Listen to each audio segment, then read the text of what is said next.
ఇప్పుడు జైల్లో వేశారనుకోండి, కఠిన కారాగార శిక్ష, జీవిత ఖైదు అన్న తర్వాత 14 ఏళ్ళు అయిన తర్వాత వాళ్ళలో సంస్కరణ వచ్చినా రాకపోయినా అని రిలీజ్ చేస్తారు కదా, బయటికి పంపించాలి. అట్లాగా ఒక్కొక్క 30 జన్మలు ఫిక్స్ చేశాడు కదా, ఇలాగా ఒక్కొక్క జన్మ ఎత్తి ఎత్తి ఎత్తి వస్తుంది.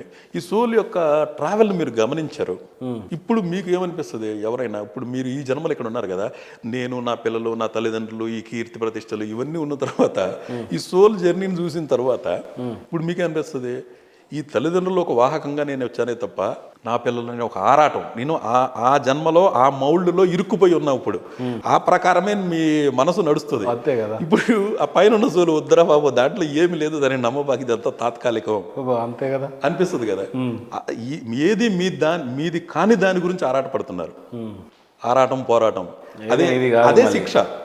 ఆరాటపడాలి, అది దక్కిందని దక్కలేదని కొన్ని ఆశా నిరాశల మధ్య కొట్టుమిట్టాడి ఆ శిక్ష అనుభవించేసారు. ఎప్పటికైనా పోయేదే కానీ అయినా సరే ప్రాపర్టీ ఆస్తి గొడవ తెలిసి ఉండి కూడా మళ్ళీ ఇప్పుడు మనం అనుకుంటున్నాం తల్లిదండ్రులు లేకపోతే పిల్లలు ఇవన్నీ వాళ్ళు కూడా మనలాగానే శిక్ష అనుభవించడానికి వచ్చిన తోటి ఖైదీలు లాంటి.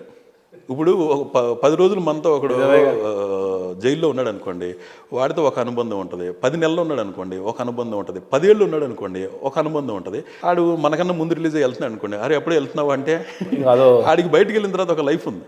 అట్లాగా ఈ జన్మలు పూర్తి చేసుకుని ఒక్కొక్కటి ఈ జనన మరణాల చక్రంలో పడి కర్మని పరిపక్వత పొందించుకుంటున్నాడు. అంటే ఇప్పుడు జైల్లోకి ఫస్ట్ ఎవడన్నా ఒక క్రూరమైన పాపం చేసి ఒకడు వస్తున్నాడు అనుకోండి, అక్కడ ఉండే జైలుల దగ్గర నుంచి ఖైదీల దగ్గర నుంచి ఆడు ఎప్పుడు వస్తాడో అన్ని కొట్టాలని ఆలోచిస్తారు. అదే 10 ఏళ్ళు అయిపోయిన తర్వాత పాపం ఆడొచ్చి 10 ఏళ్ళు అయింది అన్నారు అంటే అంతకుముందు పగ పచ్చిగా ఉంది, ఇప్పుడేమో ఎందుకనేది డైల్యూట్ అయిపోయింది. ఆడు కర్మ పరిపక్వతను పొందాడు, అంటే శిక్ష అనుభవించాడు కదా. సో అక్కడ చేసిన శిక్షలకి ఈ మౌళ్ళు వేసే జనన మరణాల చక్రంలో వేస్తే మొత్తం ఇవన్నీ తిరుగుతూ అనుభవిస్తా వాడు శిక్షలు అనుభవించుకుంటూ వస్తున్నాడు. ఈ క్రమంలో ఏది నీది కాని దాని గురించి ఆరాట పడటమే నీకు శిక్ష. ఏది నిజం కాదు. ఈ జన్మెత్తి వదిలిపోయిన తర్వాత ఇందాక వీళ్ళు తర్వాత జనరేషన్స్ వీళ్ళు ఏమవుతున్నారు, అసలు వీడికి ఆ పూర్వజన్మ వాసనలే ఉండవు. దీన్ని అత్యంత సీరియస్ గా తీసుకుని అనుభవిస్తూ ఉంటాడు, బాధలు పడతా ఉంటాడు, నా పిల్లలకు బాగోలేదు, ఇదే బాధ. సో ఇలా జననాల మరణాలు ఎక్కుతూ ఉన్నాడు కదా.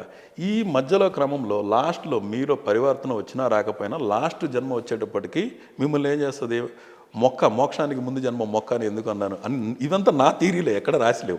ఇన్ని జాతకాలు పరిశోధించిన తర్వాత నాకు అనిపించిన కంక్లూజన్. అందుకే మొక్క భూమి నుంచి నీరు తీసుకుంటుంది, సూర్యుడి నుంచి సూర్యరశ్మి తీసుకుంటుంది. ఎవరికైనా జీవితంలో వాంటెడ్గా మాత్రం అపకారం చేయదు కదా. అందుకనే దాని సోల్ అత్యంత ప్యూర్గా ఉంటుంది. దాని దగ్గర ఉన్నప్పుడు మనకు చాలా స్వాంతనగా అనిపిస్తుంది. అంటే ప్యూరెస్ట్ సోల్ దగ్గర కనుక మనం ఉన్నాం అనుకోండి, ఇప్పుడు సోబర్ డాగ్ ఉంటుంది, ఫెరోషియస్ డాగ్ ఉంటుంది. మనకు అవి ఏమన్నా చెప్తుందా? బోర్డు పెట్టుకుని నిన్ను రా కరుస్తాను అని మీకు తెలుస్తుంది. ఎట్లా తెలుస్తుంది? కళ్ళు ఆత్మక ద్వారాలు అన్నారు. మీ మనసు ఏంటో మీ కళ్ళ ద్వారాగా ఎనర్జీ బయటకు వస్తూ ఉంటుంది. ఈవెన్ మనం కామ్గా ప్రశాంతంగా ఉండాలన్నా కూడా నేచర్కే ఫైనల్గా. ఇప్పుడు ఈ ఫెరోషియస్నెస్ అనేది మీకు ఎలా అయితే ఆ సోల్ దాన్ని బట్టి తెలుస్తుందో, ఈ మొక్క ఎప్పుడు ఎవరి గురించి కానీ ఏ విధమైన నెగటివ్ ఆలోచన లేకుండా ఉండబడుతుంది. కాబట్టి ఈ జన్మలన్నీ ఎత్తి ఎత్తి ఎత్తి వచ్చిన తర్వాత లాస్ట్లో ఇది వచ్చేదే ఈ మొక్క జన్మ అయిపోయిన తర్వాత అది సాల్వేషన్ పొంది వెళ్ళిపోతుంది, మళ్ళీ సత్యలోకాలకు వెళ్ళిపోతుంది. మళ్ళీ తర్వాత అక్కడ కూడా తప్పులు చేసిందనుకో మళ్ళీ అగైన్ అంటే ఇక్కడ సంస్కరణ చేయబడుతుంది. ఈ జన్మలే శిక్షలు. అందులో మానవ జన్మ మహోత్కృష్టమైనది అన్నారు. మళ్ళీ మానవ జన్మ మహోత్కృష్టమైనది ఎందుకు అన్నారంటే, ఇప్పుడు మీకు కనుక జైల్లో సత్ప్రవర్తన కనుక కలిగి ఉంటే అక్కడ శిక్షల యొక్క పరమార్థం ఏంటి? మీకు సంస్కరణ చేయించబడి మీకు నిజంగానే పరివర్తన వచ్చిందని వాళ్ళు నమ్మితే మిమ్మల్ని రిలీజ్ చేస్తారు. అది అతనికి శిక్ష విధించడంలో ఇక పాయింట్ లేదు, మళ్ళీ సమాజంలోకి పంపిద్దాము. అలాగా మీకు మానవ జన్మకు ఒక్కదానికి మాత్రమే ధర్మం అంటే ఏంటి, అధర్మం అంటే ఏంటి, ఎథికల్గా జీవించడం అంటే ఏంటి అనేది తెలుస్తుంది. సో ఇక్కడ ఇప్పుడు ఏదైనా ఒక ఆటలో మీరు ఎంత గొప్పలో రాణించాలంటే మీ చుట్టూ 100 అబ్స్టికల్స్ పెడతారు. అవన్నీ దాటి మీరు పైకి వచ్చారంటేనే మీలో ఉన్న ఏకాగ్రతని, పొటెన్షియాలిటీని, శక్తిని బయటికి తీయటం వాటి యొక్క లక్ష్యం. అందుకే ఇప్పుడు మీ బాడీలో కామ, క్రోధ, లోభ, మోహం, మదం, మాత్సర్యం ఇవన్నీ కుక్కుతా. అట్ ద సేమ్ టైం నీ అంతరాత్మకి ధర్మం అంటే ఏంటి, అధర్మం అంటే ఏంటో తెలియజెప్తా. నీ మనసుకు తెలుస్తూ ఉంటుంది ఇది అన్యాయం, ఇది అధర్మం అని చేస్తున్నప్పుడు. అవన్నీ తెలిసి కూడా వీటికి లోనయ్యి బతుకుతావా, అగైన్ నీకు శిక్ష కంటిన్యూ అవుతుంది. లేదు నేను ధర్మాన్నే పాటిస్తాను. ఇప్పుడు చాలామంది నేను ఇప్పుడు అందరూ అలా కార్లు కొనుక్కున్నారు, లేకపోతే ఇంత డబ్బులు సంపాదించారు, ఇంత కంఫర్ట్గా ఉన్నారు అని నేను ఎవరికి ఏం అపకారం చేయలేదు, నేను ఎందుకు ఎదగట్లేదు అనుకుంటారు. నేను ధర్మంగా ఉన్నానని హ్యాపీగా ఉండు. అదేంటి నీకు కంపారిజన్, వస్తువులు, ఆస్తులు వీటిలో ఎందుకు వెతుక్కుంటున్నావు? నేను ఎవ్వడు ముందు తల ఉంచాల్సిన పని లేదు. నాకు చేయడానికి ఒక పని ఉంది, నాకు ఆరోగ్యం ఉంది, నా చుట్టూ నా ప్రేమను పంచడానికి మనుషులు ఉన్నారు. ఇంతకన్నా మించిన అదృష్టం ఏముంది? అంతే కదా. మనసు మెచ్చిన చోట నచ్చిన మనిషితో మాట ఉంటే గనక ప్రతిపూట జీవితమే పూలబాట. బా. మనసు మెచ్చిన చోట నచ్చిన మనిషితో మాట ఉంటే గనక ప్రతిపూట జీవితమే పూలబాట. ఇలాగా ఇప్పుడు వస్తువుల్లోనో రేంజ్ల్లోనో ఎందుకు కంపేర్ చేసుకుంటారు? నేను ఎవరి ముందు తల వంచాల్సిన పరిస్థితిలో లేను, చేసుకోవడానికి ఒక పని ఉంది. అంతే. సో నా చుట్టూ ఉన్న మనుషులతో నేను ప్రేమగా ఉంటాను, జీవితాన్ని ఆనందమయం చేసుకుంటాను, నేను ధర్మంగా ఉన్నాను అని ఎందుకని నేను కోట్లలోనే ఎందుకు లెక్కేసుకుంటావు? డబ్బులతో ఎందుకు అలా కొంతమంది స్టెప్ అనేడుగా ఉండేవాళ్ళు ఉంటారు. ఎందుకుంటారు? అన్ని రకాలలో ఉంటారు, ఖచ్చితంగా ఉంటారు. సో ఇప్పుడు సక్సెస్ఫుల్ అవ్వటం అంటే ఏంటి?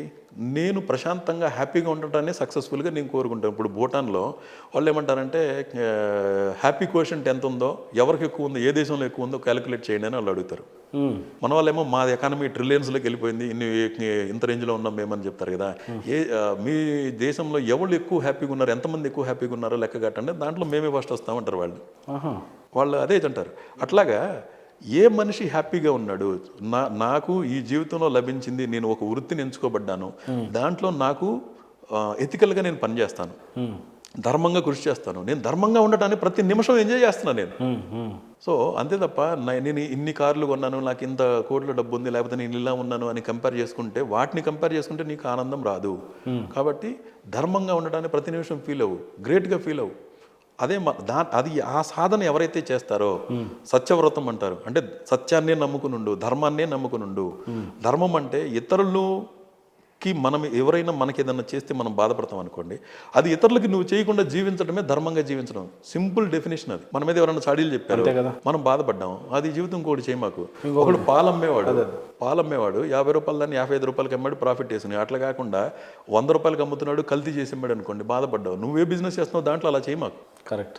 చేయకుండా జీవించడమే ధర్మంగా జీవించడం. ఎవరైతే ధర్మాన్నే పాటిస్తారో, మిగతా ఇప్పుడు కొడుకులకి ఆస్తులు సంపాదించాలనో, ఇంకా పేరు ఏదో సంపాదించాలనో వాటి వెనక మాల పడుతూ ఈ ధర్మాన్ని వదిలేస్తే వాడు సఫర్ అవుతాడు. వాడికి మళ్ళీ శిక్ష కంటిన్యూ అవుతుంది. నేను అన్ని అట్రాక్షన్లు నీ చుట్టూ పెడతా, వాటికి లోను కాకుండా ఎవడైతే స్థితప్రజ్ఞతతో ఆ బుద్ధి కలిగి ఈ ధర్మాన్నే పాటిస్తాడో, ధర్మం అనే లైన్ తప్పకుండా, దాన్నే ఒక సాధన, అది ఒక జీవన మార్గం. అది హిందూ మతంలో ఎక్కువ కరెక్ట్గా చెప్పి ఉన్నారు. ఎట్లాగా ఇది జీవితం అంటే, ఇట్లా సాధిస్తే జీవిత పరమార్థం నెరవేరుతుంది అని.